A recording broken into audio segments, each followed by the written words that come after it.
I will be reading from the book, The Little Prince. I love the book because it speaks to adults and children, and it plays a lot with imagination. And I think right now in this situation, we need to use our imagination to be in an optimistic and positive frame of mind. So I hope you enjoy my little reading of a few chapters of The Little Prince.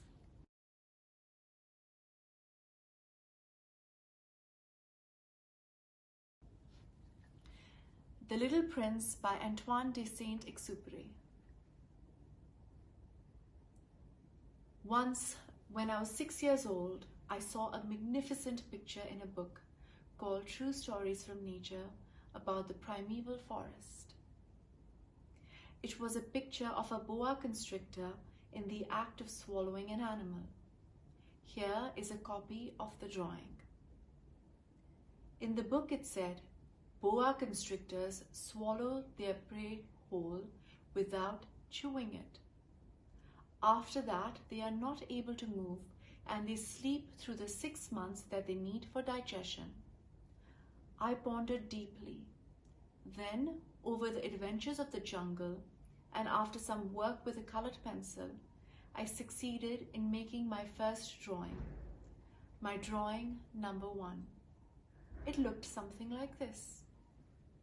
I showed my masterpiece to the grown-ups and asked them whether the drawing frightened them. But they answered, "Frightened? Why should anyone be frightened by a hat?" My drawing was not a picture of a hat. It was a picture of a boa constrictor digesting an elephant. But since the grown-ups were not able to understand it, I made another drawing. I drew the inside of a boa constrictor so that the grown-ups could see it clearly. They always need to have things explained. My drawing number 2 looked like this. The grown-ups' response this time was to advise me to lay aside my drawings of boa constrictors, whether from the inside or the outside, and devote myself instead to a geography, history, and arithmetic and grammar. That is why at the age of 6, I gave up what might have been a magnificent career as a painter. I had been disheartened by the failure of my drawing number 1 and my drawing number 2. Grown-ups never understand anything by themselves, and it is tiresome for children to be always and forever explaining things to them. So then I chose another profession and learned to pilot airplanes. I have flown a little over all parts of the world, and it is true that geography has been very useful to me. At a glance, I can distinguish China from Arizona. If one gets lost in the night, such knowledge is valuable. In the course of this life, I've had a great many encounters with a great many people who have been concerned with matters of consequence. I have lived a great deal among grown-ups. I have seen them intimately, close at hand, and that hasn't much improved my opinion of them. Whenever I met one of them who seemed to me at all clear-sighted, I tried the experiment of showing him my drawing number 1, which I have always kept. I would try to find out if this was a person of true understanding, but whoever it was, he or she would always say, "That is a hat." Then I would never talk to the person about boa constrictors or primeval forest or stars. I would bring myself down to his level. I would talk to him about bridge and golf and politics and neckties, and the grown-up would be greatly pleased to have met such a sensible man.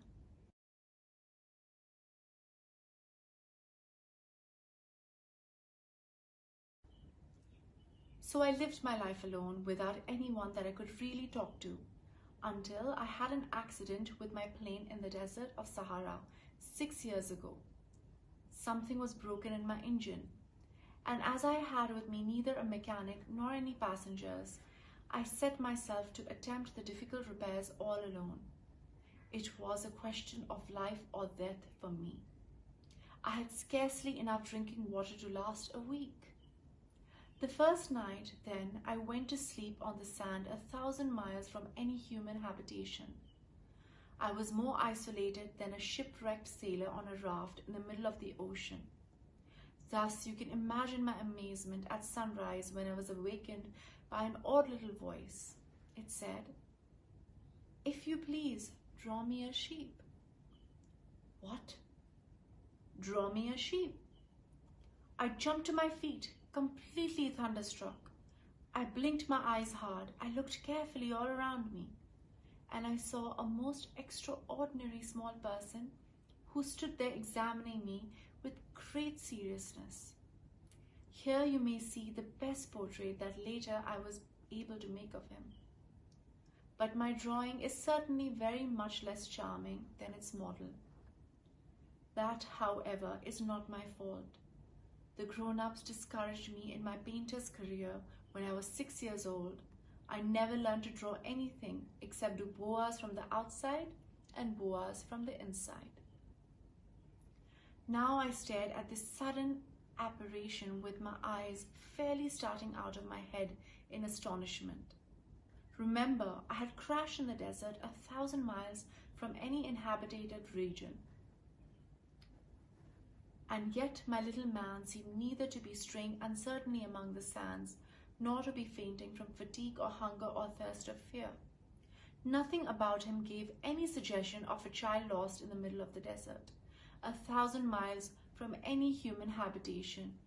When at last I was able to speak, I said to him, "But what are you doing here?" And in answer he repeated very slowly, as if he was speaking of a matter of great consequence, "If you please, draw me a sheep." When a mystery is too overpowering, one dare not disobey. Absurd as it might seem to me, 1,000 miles from any human habitation, and in danger of death, I took out of my pocket a sheet of paper and my fountain pen. But then I remembered how my studies had been concentrated on geography, history, arithmetic, and grammar, and I told the little chap, a little crossly too, that I do not know how to draw. He answered me, "That doesn't matter. Draw me a sheep." But I had never drawn a sheep, so I drew for him one of the two pictures I had drawn so often. It was that of the boa constrictor from the outside. And I was astounded to hear the little fellow greet it with, "No, no, I do not want an elephant inside a boa constrictor. A boa constrictor is a very dangerous creature and an elephant is very cumbersome. Where I live, everything is very small. What I need is a sheep. Draw me a sheep." So then I made a drawing. He looked at it carefully and he said, "No, this sheep is very sickly. Make me another." So I made another drawing. My friend smiled gently and indulgently. "You see yourself," he said, "that this is not a sheep. This is a ram. It has horns." So then I did my drawing over once more. It was rejected too, just like the others. "This one is too old. I want a sheep that will live a long time." By this time, my patience was exhausted because I was in a hurry to start taking my engine apart, so I tossed off this drawing. And I threw out an explanation with it. "This is only a box. The sheep you asked for is inside." I was very surprised to see a light break over the face of my young judge. "That is exactly the way I wanted it. Do you think that the sheep will have a great deal of grass?" "Why?" "Because where I live, everything is very small." "There will surely be enough grass for him," I said. "It is a very small sheep that I have given you." He bent his head over the drawing. "Not so small that. Look, he has gone to sleep." And that is how I made the acquaintance of the little prince. Thank you.